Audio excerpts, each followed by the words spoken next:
Мопед, мотоцикл жана электр чыгырыгын пайдалануунун эрежелери иштелип чыкты. Тиешелүү токтом долбооруна ылайык скутерлерди ижарага алуу бизнесинин ээлери тормоздорду, дөңгөлөктөрдү, аккумуляторлорду жана башка маанилүү тетиктерди текшерүүнү камтыган үзгүлтүксүз техникалык тейлөөнү жүргүзүшү керек.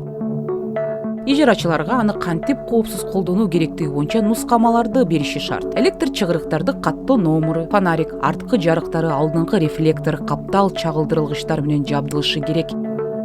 Мисалы, самокат жана скутерлер үчүн уруксат берилген эң жогорку ылдамдык саатына 25 чакырымды түзүшү керек.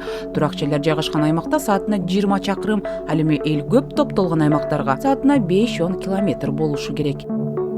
Самокат, скутер аттуулардын бардыгы веложолдо гана айдоо керек. Тротуар менен жүрүүгө веложол жок болгон учурда гана жол берилет.